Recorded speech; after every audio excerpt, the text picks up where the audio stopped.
foreign diplomacy nearly 6 months into the war. I am Jonathan Beck, Director of Content at the JPC. With us today is Danny Ayalon, former ambassador to the US, who also served as MK for the Israel Beitenu party in the 18th Knesset, currently chairman of Silver Road Capital. Good afternoon, Ambassador Ayalon, and thank you for joining us.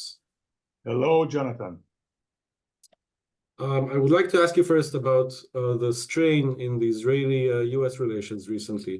What started as very robust support for Israel with Biden's visit and the sending of the aircraft carrier changed into pressure with recent comments by officials like Biden, Kirby, and others, very much trying to halt Israel or slow it down. Can you explain where this is going?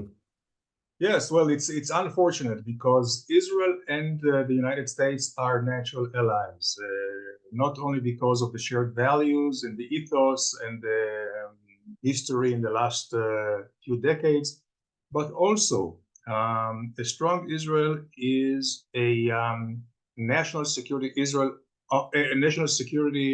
interest of the United States in the region. A strong Israel deters attacks, wars, stability is more common. And of course, there is another reason where only a strong Israel will be able or acquiesce to have to make some concessions politically. This was the case with peace with Egypt and Jordan, and the next one should be with the Palestinians at some point.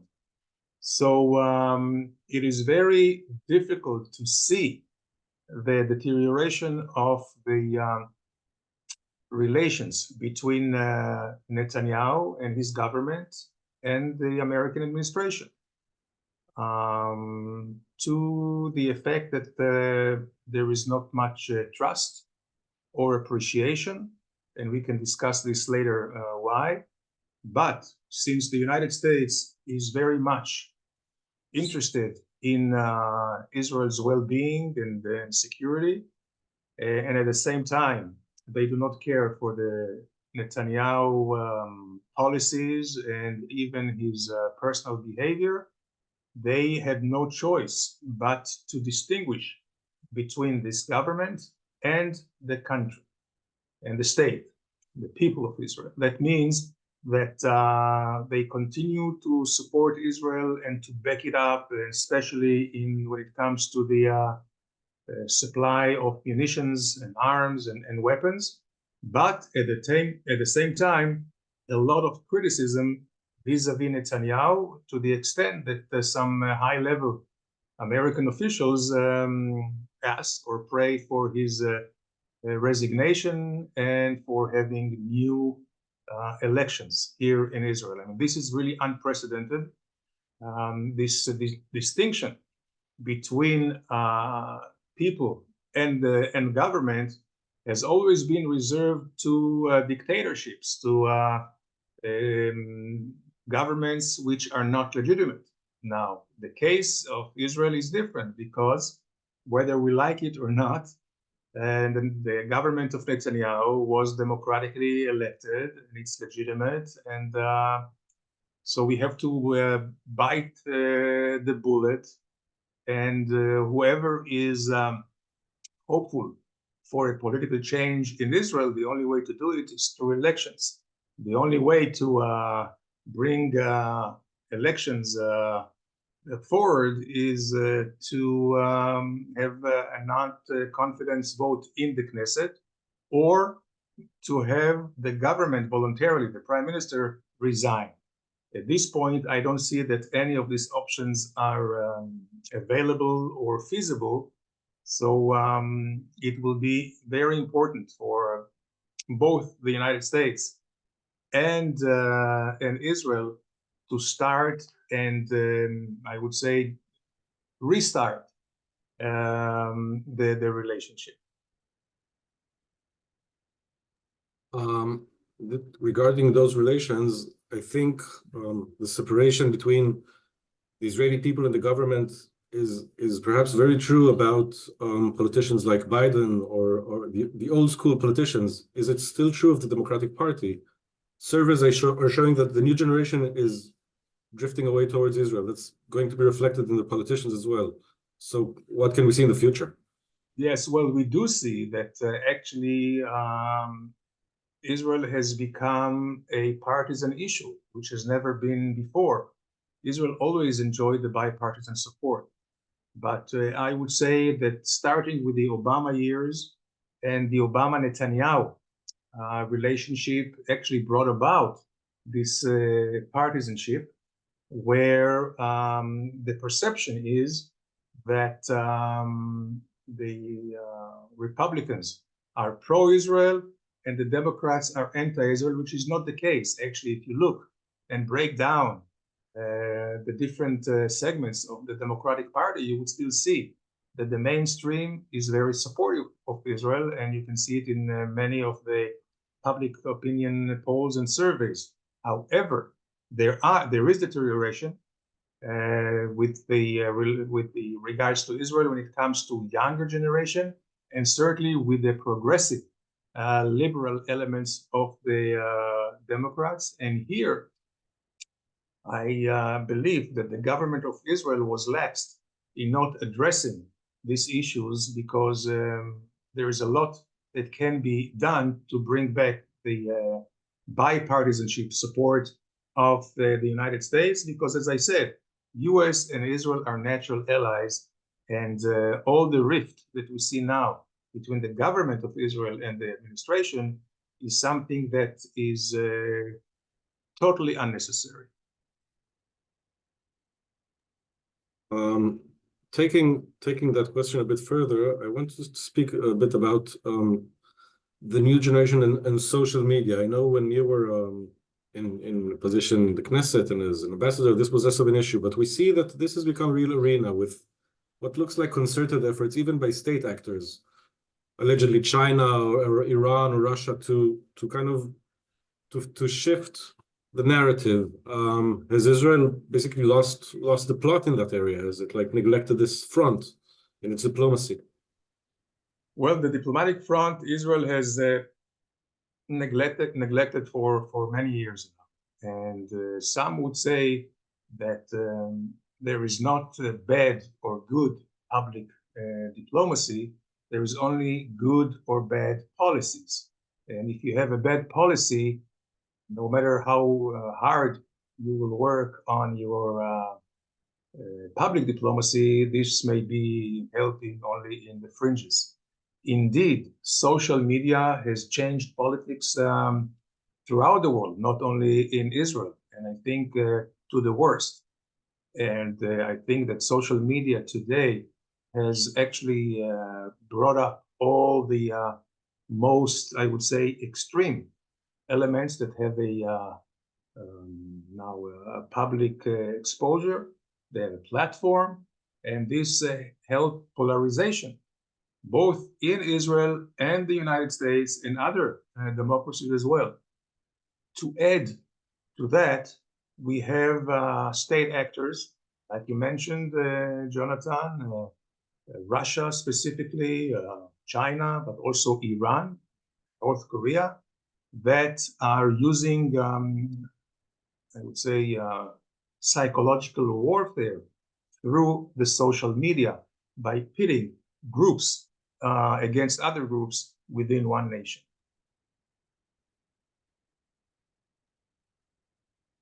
I have a question from one of the journalists, and also I want to continue in that direction of what social media does in the polarization. But first, the question is, what do you have any suggestions on how the US can Israel can improve its ties with the United States? Oh, absolutely. To initiate, to be more innovative on the diplomacy and the political issues. See, we have had a brilliant military campaign.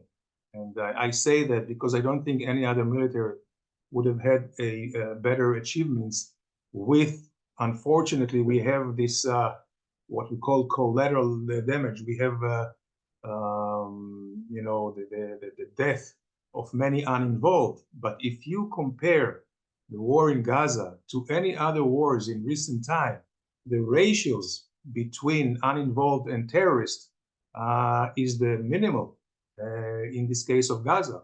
If you compare it to what happened in Afghanistan or Iraq, Mosul, Fallujah. But this is not enough, because in order to, let's say, establish and cement a military success or victory, you must end it with a political arm or with a political doing. And here, Israel has laxed on that. Unfortunately, we did not initiate. So we were always following pressure and demands from the international community or from the United States. Look at this humanitarian aid. I believe that if Israel had initiated the humanitarian aid from the start, we would have established much better rapport and relations between Netanyahu and Biden. And also, we could have, I would say, leverage this to get more understanding to Israel security needs. For instance, the entering into Rafah. It's imperative if he wants to, let's say, have a full victory over Hamas. And I think everybody should understand that Hamas should not be able to govern again Gaza or any other territory. And the only way to make sure that Hamas will not be a viable entity militarily, even politically, is that we have to close up its gateway to the outer world, to the Sinai, to Egypt, and that is Rafah. And I believe here again, we could have explained it better, and we could have gotten better goodwill by doing more on the humanitarian to start with. Things that we are doing anyway, so why not get something for it? Another issue is that the Americans expect, for many reasons, to show plans and visions from the government of Israel. First of all, a plan about the day after in Gaza, who's going to be in control. Now here, I think there is quite an understanding that the security control should be for the foreseeable future by the IDF. However, civil control, I think, should be by Palestinians. The Americans talk about the Palestinian Authority or a revitalized Palestinian Authority, and this is something that there is a lot of room to discuss and break it down, what can be done. So here, I think Israel was lax in actually negotiating or talking or consulting with the Americans about the day after. At this point, just to say no is not a policy. Secondly, is about the vision of the region. And here, the Americans would like to see normalization between Israel and Saudi Arabia and the rest of the Arab world in order to stabilize the region, in order to bring about prosperity, and very importantly, to isolate Iran and its proxies. And here again, Israel does not show any inclination of discussing that future as well.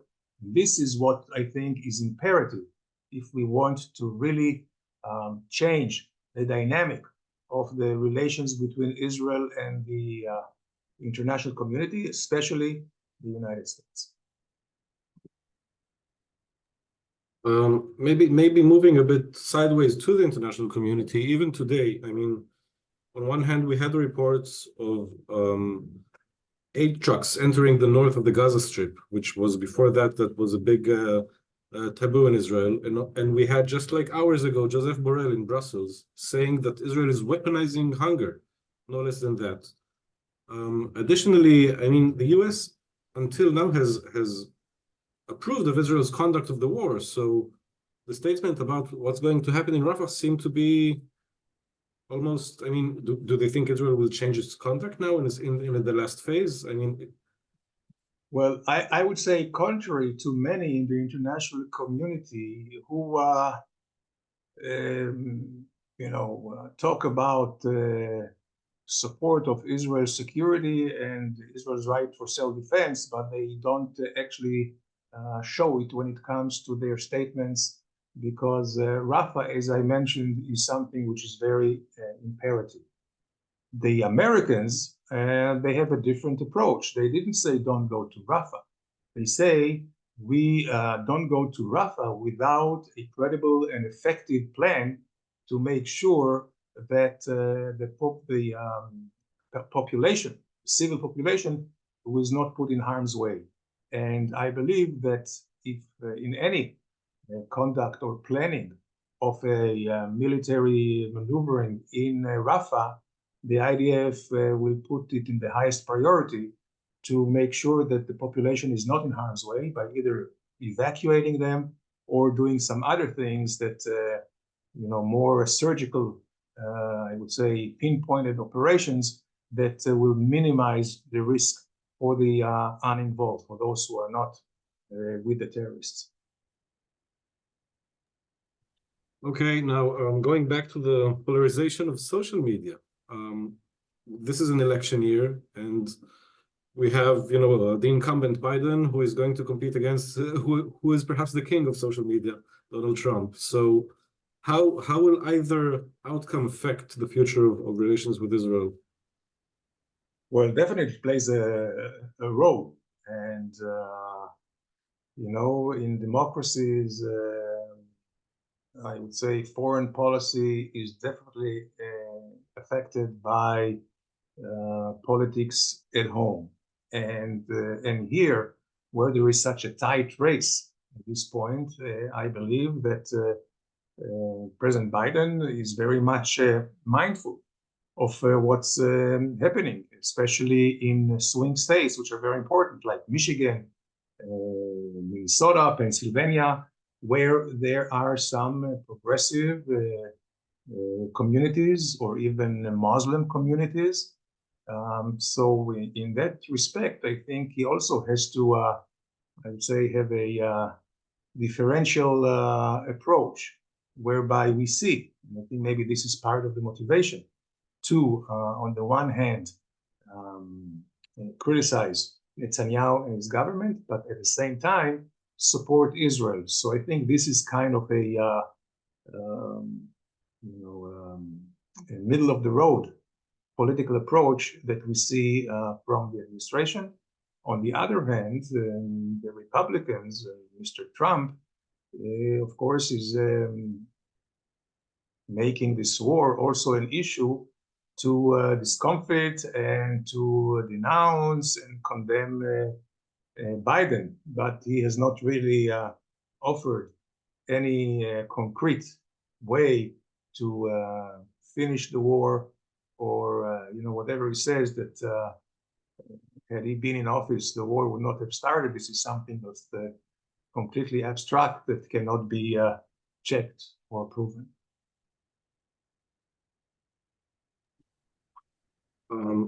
This is not started in this war, but it seems heightened this war. How Israel is a relatively liberal democracy fighting against an Islamist organization. How can it win back those progressive voices that it lost? These are exactly the people who should look at the real picture and be supportive of Israel.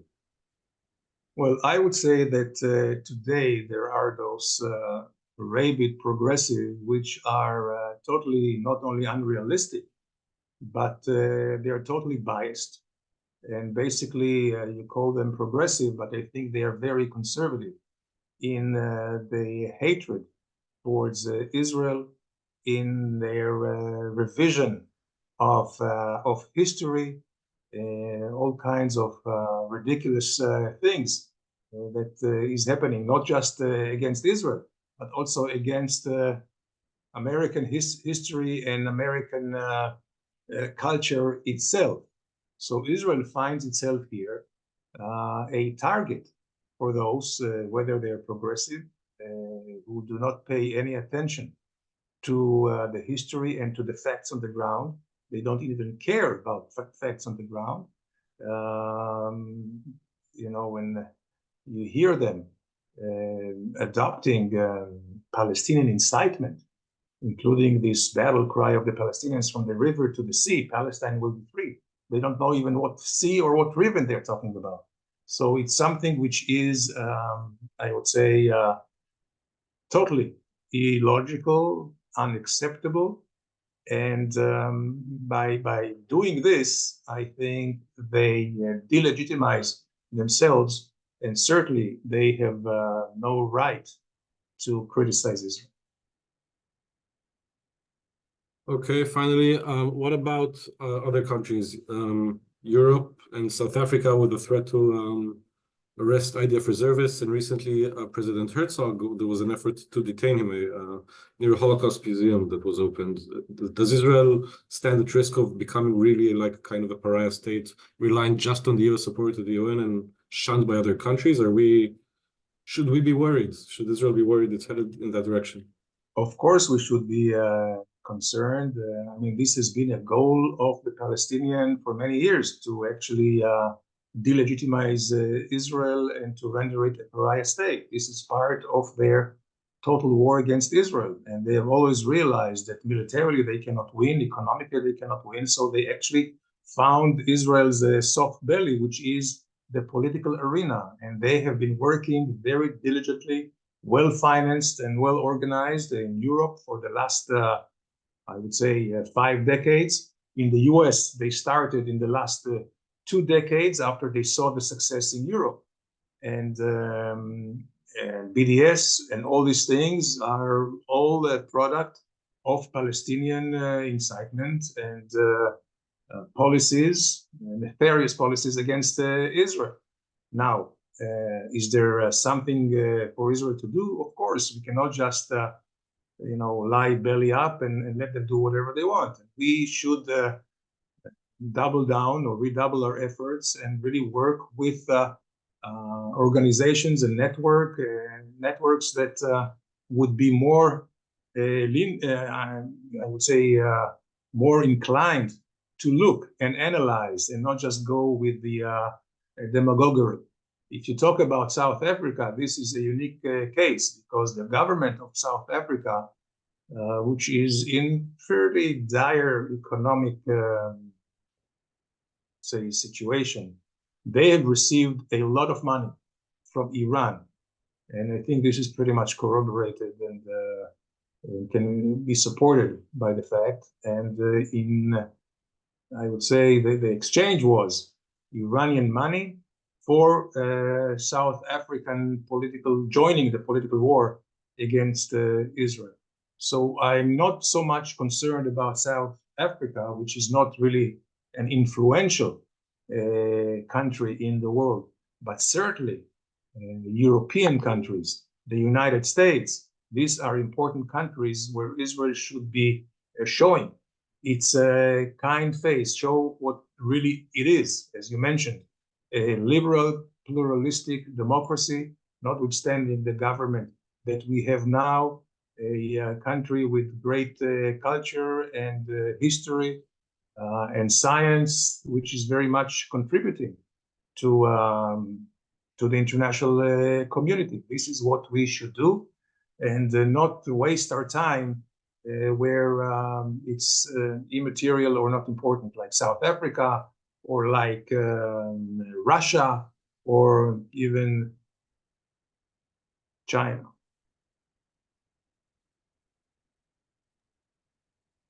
Okay.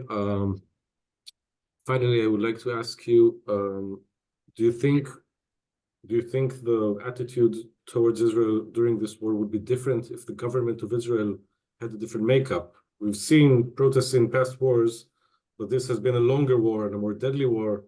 So do you think the coalition makeup and the parties in it affect the way the world treats Israel, or would this be anyway the result? No, I think the government of Israel has a lot that it can do. And they pretty much relinquished the public diplomacy, and this is the result. I would say a different composition of Israeli government would do a lot in changing the world and the government's attitudes towards Israel. Do you think the American break from diplomatic protocol is kind of a direct hint that they would like to see Gantz as prime minister? I would say, without saying that, definitely. We saw the invitation of Gantz to Washington and the red carpet he received over there. So definitely this is a sign, maybe to the Israeli public, but also I would say, a displeasure, a manifestation against Netanyahu. I understand. Okay, thank you very much for your time, Ambassador Ayalon. We have no further questions, so thank you for this briefing. My pleasure. Thank you. Bye-bye.